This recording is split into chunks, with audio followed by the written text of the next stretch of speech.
जय माता दी। मेरे सभी प्यारे दोस्तों, मैं लक्ष्मी शर्मा बड़ों को चरण स्पर्श, छोटों को प्यार और बराबर वालों को दिल से नमस्कार करती हूँ।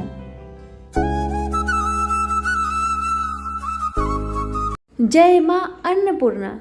आज शुक्रवार के दिन मैं आप सभी को सुनाऊंगी माँ अन्नपूर्णा की व्रत कथा। तो आइए सुनते हैं माँ अन्नपूर्णा की यह कथा। एक समय की बात है।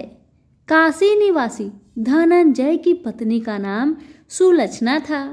उसे अन्य सब सुख प्राप्त थे, केवल निर्धनता ही उसके दुख का ही कारण था।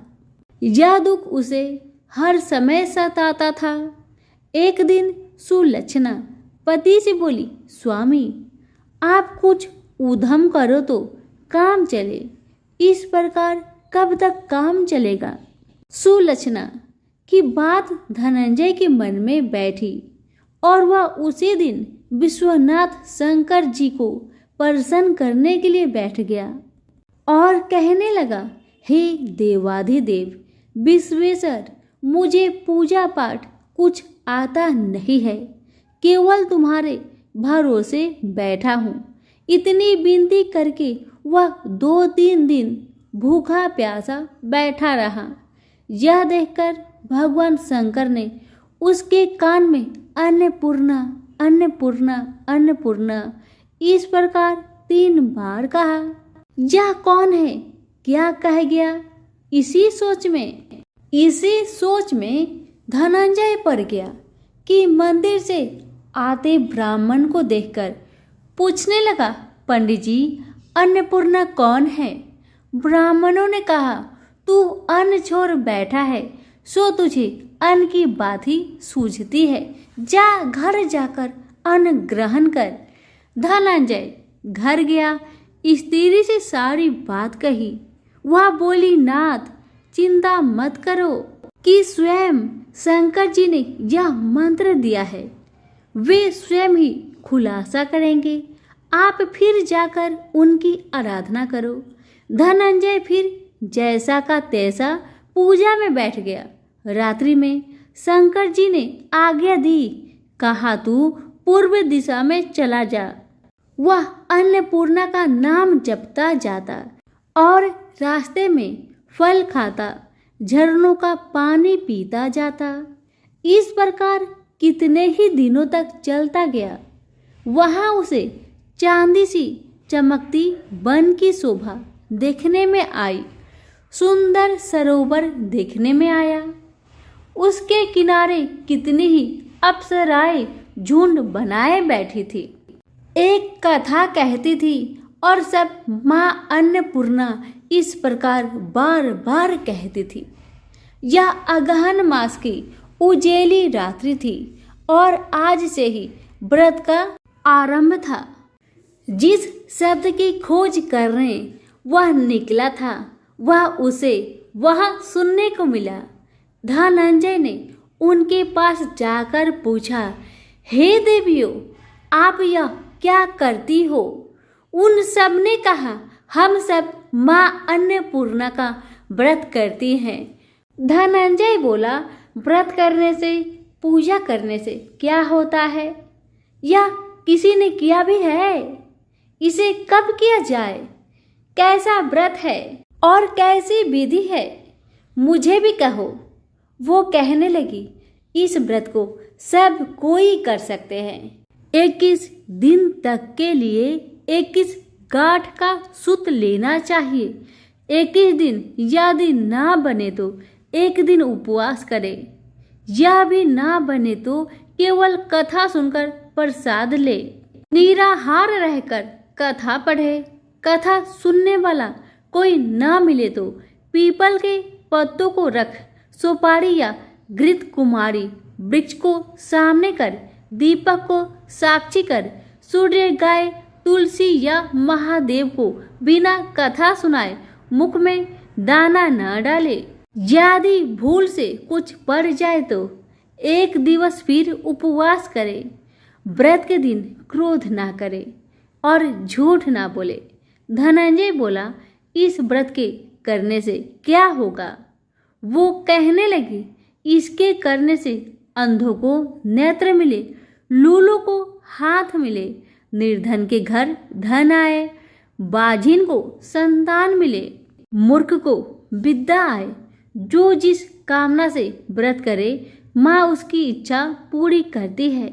वह कहने लगा, बहन मेरे भी धन नहीं, विद्या नहीं, कुछ भी तो नहीं है। मैं तो दुखिया ब्राह्मण हूँ, मुझे इस व्रत का सूत दोगी?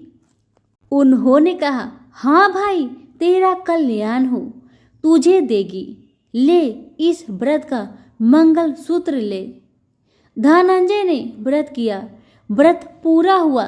सभी सरोवर में से 21 खंड की स्वर्ण सीढ़ी, हीरा मोती जरी प्रकट हुई। धनंजय जय अन्नपूर्णा, जय अन्नपूर्णा कहता जाता था। इस प्रकार कितनी ही सीढ़ियां उतर गया तो क्या देखता है कि करोड़ों सूर्य के प्रकाशमान अन्नपूर्णा का मंदिर है। उसके सामने स्वर्ण सिंहासन पर माता अन्नपूर्णा विराजमान है। सामने भिक्षा हेतु शंकर भगवान खड़े हैं। देवांगनाएं चावर डुलाती है। कितने ही हथियार बांधे पहरा देती है। धनंजय दौड़कर जगदम्बा के चरणों में गिर गया। देवी उसके मन का कलेश जान गई। धनंजय कहने लगा, माता आप तो अंतर्यामिनी हो, आपको अपनी दशा क्या बताऊं? माता बोली, मेरा व्रत किया है, जा संसार तेरा सत्कार करेगा। माता ने धनंजय की जिह्वा पर बीज मंत्र लिख दिया। अब तो उसके रोम रोम में विद्या प्रकट हो गई। इतने में क्या देखता है कि वह काशी विश्वनाथ के मंदिर में खड़ा है। माँ का वरदान ले धनंजय घर आया। सुलक्षणा से सब बात कही। माता जी की कृपा से उसके घर में संपत्ति उमड़ने लगे। छोटा सा घर बहुत बड़ा गिना जाने लगा। जैसे शहद के छत्ते में मक्खियाँ जमा होती है, उसी प्रकार अनेक सगे संबंधी आकर उसकी बड़ाई करने लगे। कहने लगे, इतना धन और इतना बड़ा घर, सुंदर संतान नहीं तो इस कमाई का कौन भोग करेगा? सुलक्षणा से संतान नहीं है, इसलिए तुम दूसरा विवाह करो। अनिच्छा होते हुए भी धनंजय को दूसरा विवाह करना पड़ा और सती सुलक्षणा को स्वार्थ का दुख उठाना पड़ा। इस प्रकार दिन बीतते गए। फिर अगहन मास आया। नए बंधन से बंधे पति से सुलक्षणा ने कहलाया कि हम व्रत के प्रभाव से सुखी हुए हैं, इस कारण यह व्रत छोड़ना नहीं चाहिए। यह माता जी का प्रताप है जो हम इतने संपन्न और सुखी हैं। सुलक्षणा की बात सुन धनंजय उसके यहाँ आया और व्रत में बैठ गया। नई बहू को इस व्रत की खबर नहीं थी। वह धनंजय के आने की राह देख रही थी।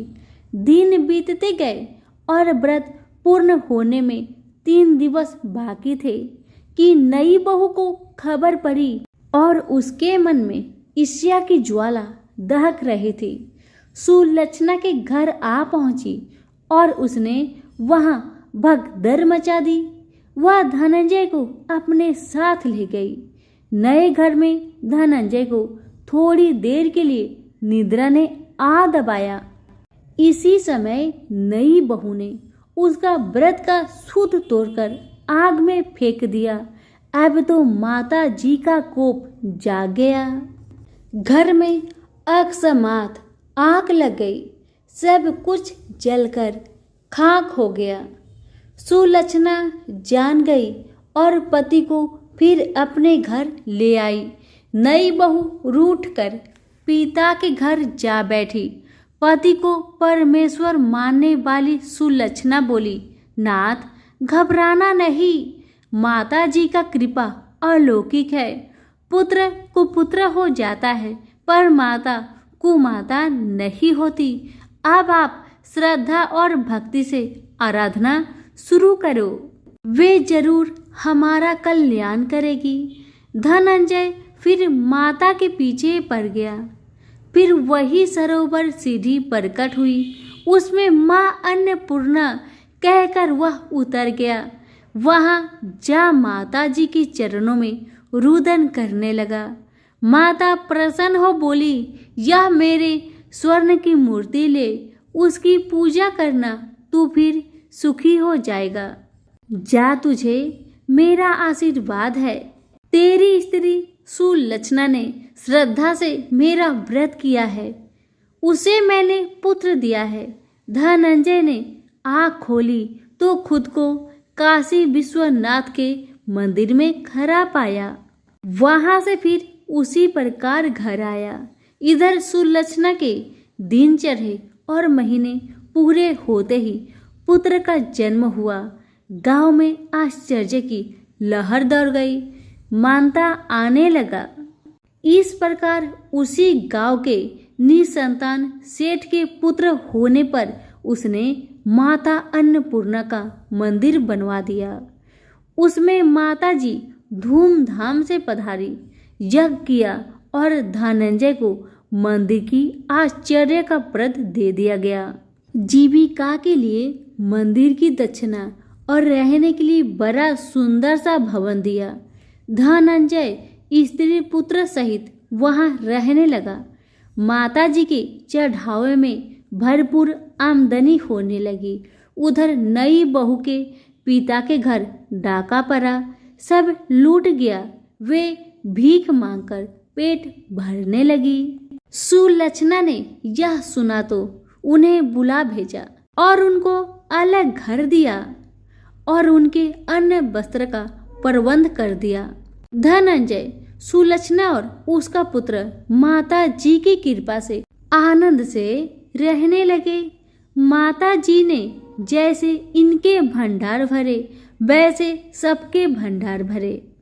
सभी प्रेम से बोलिए अन्नपूर्णा माता की जय हो। धन्यवाद।